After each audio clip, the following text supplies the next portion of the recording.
Hello, alright guys, it's me, MetalMan8713 here today, how's it going? Just before I start this video, although this house is not, although me room yet's not properly decorated yet for Christmas, it will be pretty soon, on a week on Saturday, if you like. So, I'll say in a week's time this will be the house and my room as well, it'll be transformed into a joyful, festive, seasonal hut, if you like, for Christmas.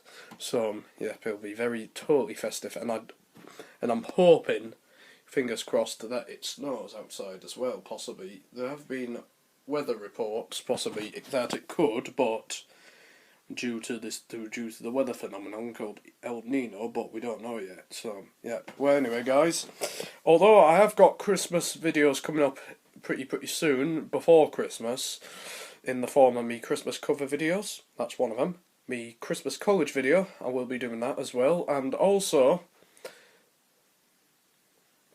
there was yep, and I could possibly do one of myself of the house being decorated for Christmas, possibly as a video if you guys want me to.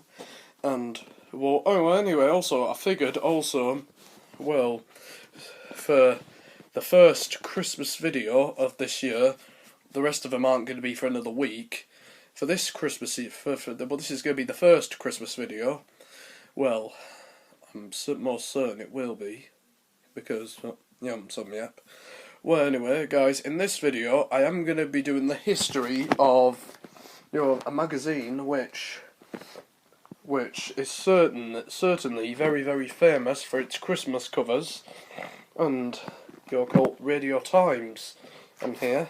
So I've sort of just thought to myself, since it's coming up to Christmas, I thought I might make a Christmas video about the history of the Radio Times, and a video about myself showing you going through the history of Radio Times and all the Christmas covers. I nearly have all of them available on here, but anyway, I'm just gonna basically explain my way through each one of them, going throughout the years, and also the history of Radio Times as well. Well, anyway, I'd just like to say enjoy this video, and also when the pictures do come up, you'll hear my voiceover over the pictures. So anyway, I hope you guys enjoy this video, and also enjoy the history of the Radio Times. Enjoy. Right then, the Radio Times, as it was then called back then, was launched in 1923 under the title of the Radio Times, obviously, and the official slogan, the official organ of the BBC. And originally, the Radio Times had a newspaper format, which has full of listings on what the title said it has, and also there was also back then a different BBC, where it's similar to the one today, but unlike the current corporation, does not have a royal charter to it. I'm using that as an example. This BBC was called the British Broadcasting Company. It was the predecessor of the current corporation. Might I add, at the time, usually, since it was 1923, it was in the style of a newspaper, usually, full of words, the Radio Times covers which had, like this very first one here. But now we move on to 1923's Christmas, and they're well known for the Christmas covers. They pulled out all the stops to give us the very first painted Christmas Radio Times cover. Well, actually, I think it's quite a good picture, actually, and also this is also could be taken also as a reminder of how families in the 20s and Radio Times readers then spent Christmas with their families at the time. So, yep, good cover, actually. Well, anyway, 1924 gave us arguably, as I might add, the first classic and well-remembered Christmas cover of a different family Christmas get-together, which has been imitated over the years, this cover has, and we will see a redrawn version later on. Well, anyway, we'll move straight on to 1925, and in 1925, the Christmas cover that year, which actually they're being contemporary on this one, is of a family, which a family get together at Christmas. Very, very jolly, good old cover on here, with the family enjoying themselves during and doing, the Charleston and dancing at the time. So, yep. Actually, good Christmas cover here, actually. We'll move straight on to 26. 1926's cover featured this brilliant, actually fantastic Art Deco piece, which is brilliant. And also, coincidentally, this is the last Christmas cover to be under the British Broadcasting Company, as it was dissolved and granted a royal charter and assets transferred to become the British Broadcasting Corporation. 1927's cover was, I'll say again, the very first Christmas cover under the British Broadcasting Corporation, because the British Broadcasting Company was dissolved, all the assets transferred to the GPO, then transferred to the BBC when it got a royal charter. So, yeah, but anyway, this has got another contemporary piece of, I think this looks like a bell ringing very loudly, and a dove on that side, I'm guessing. 1928, I couldn't find one because no pictures or footage of it exist that I'm aware of. But anyway, 1929's cover, well, which I can describe as very fantastic, is showing a Christmas light shining on the world, which is, again, good, actually, you could say good piece of Christmassy whimsy. 1931's cover on here is, I could say, the first Radio Times cover to depict any sort of religious imagery on here. Young angels playing the instruments up in heaven.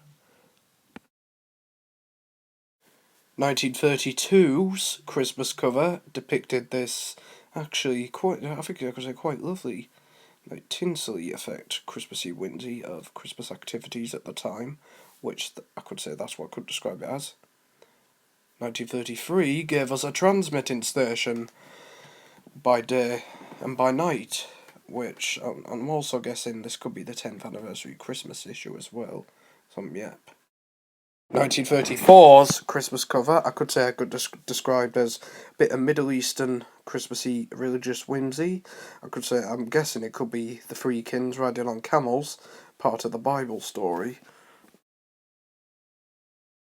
I can't find one for 1935, but 1936 gave us this absolutely lovely picture of a toy room, which has images of what children at the time would get for Christmas as presents and toys. And also, this was the first Christmas cover after the launch of television in the name of the BBC TV service, which only went for a few years, and there was nothing much on because war broke out in 1939. 1937's Christmas cover featured this very snowy, Christmassy picture illustration of Victorian families going to church service. Again, 1938 gave us this absolutely lovely drawn image of horse pulling trees through town or village for the festive season. And also, this was also the last Christmas for the BBC television service at the time, although there wasn't really much on. There were TV listings in there beside the radio ones, and also the following year, World War II broke out, and the BBC TV service had to be switched off until 1946. Well, anyway, in the next Christmas cover, but by then, 1939, war broke out. I could not find one from 1939, but in this Christmas cover from 1940, the effect of the war is obvious, isn't it? And also, all colour ink was made premium and rationed, apart from the odd splash of red on Santa. And also, at the time, I'll say again till 1946, the BBC TV service was switched off. Due to the effects of the Second World War, coloured ink was rationed and not made available again until 1957. Well, anyway, 1946 gave us this fantastic little picture of Santa Claus himself and his big stash of presents, which instead it looks like the activities at Christmas, which is nice. 1947's cover featured which looks like, I think it's activities on each side of it, rolling into one, to the family celebrating Christmas at home, it most looks like. And also being the year of the Queen's royal wedding, it was held the previous month as well, so yep. 1948's Christmas cover depicted a what looks like a Christmas buffet, and everybody going around on this photo and enjoying themselves. And there's a couple which messing about as well, but still fantastic little image. Thumbs up to that one. Anyway, 1949. Ooh, what? Sorry about that. Sorry for the language. But anyway, well, this looks so. Anyway, 1949's Christmas cover gave us this angel. I think it's pulling all the toys in the sleigh for the psychic circus. I'm joking. The North Pole for the children. Now, moving on to 1950, and 1950's Christmas cover depicts a crowd watching what looks like a scene from the Nativity, in which it's the part where Jesus Christ is born in the stable, which is nice. Great cover. 1951 gave us this sort of wintry scenery effect. Well, anyway, 1952, King George VI passed away and Elizabeth became Queen, and in 1952's Christmas cover it brought us this lovely, fantastic, detailed picture, very, very detailed, and of a father sitting on the chair and what looks like either a doll or one of the offspring asking him what they want for Christmas, which is nice. 1953's cover gave us a Christmassy scene by the window in a village. Well, anyway, we move on to 54, and 1954 gave us this absolutely silly picture. 1955's cover featured a little boy blowing a trumpet. 1956 gave us a child having a peep downstairs at the presents. Well, anyway, we move on to 1957, and this is quite a good snowy image on here, and it was not until 1957, that coloured ink became available again, such as for this Robin and the Holly. Well, anyway, since red has come back as ink, throughout the next 5 years, up until 1963, when colour ink was reintroduced, there was some very red-dominated Christmas covers, such as the Carol Singers, with all this holly and Santa Claus around it. And also, yeah, these seem very festive, actually, very lovely, well made, and also, I'll say again, it was all in red due to the Second World War's impact on the world's ink. And actually, from my eyes, these seem very festive by comparison. Also, I forgot to say, I'm probably going to split this up into 2 parts as well. In 1963, coloured ink is back, woohoo! In the form of this very wonderful Christmassy mobile picture, and the 1963 saw the Christmas debut of the 1960s style Radio Times logo as well, which will be on the magazine for the next 5 years.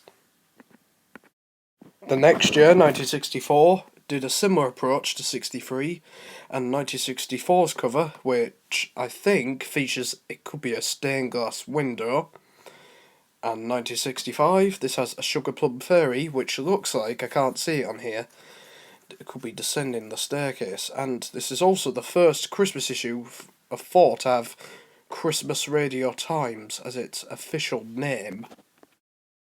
Next cover from 1966, this one looks like a painting of a church service and a few painting and art styles combined on this cover, that's what I see anyway.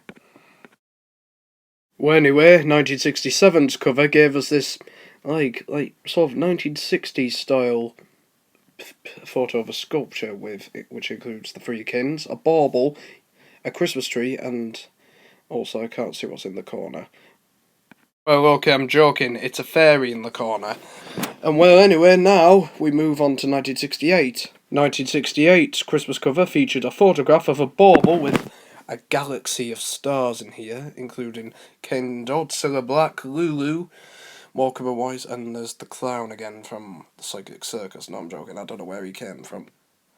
Well, anyway, and also on this cover, this is what I call 60s style for you. And also on this cover, this is also the last cover out of 4 to feature Christmas Radio Times as its official name, and also the last single Christmas issue, because in 1969 the Radio Times adopted its most famous logo and adopted a dynasty, which is the Christmas and New Year double issue the following year. Well, anyway, guys and gals, I hope you guys have enjoyed part 1 of this video, and also I think I'm gonna split this up into 2 parts because there's half a dozen Christmas covers to show, look at. This part, I'm good. It's the history of Radio Times. It's 1923 up until 1968, and also I'll say again that in 1969 the Radio Times changed their logo to a very, very famous one, which it defined the magazine's look. And also from 1969 Radio Times started doing Christmas and New Year double issues, which is an annual Christmas tradition, in Britain to this day. So, yep. Well, anyway, guys, thanks for watching part 1. I'll see you guys in part 2. Peace.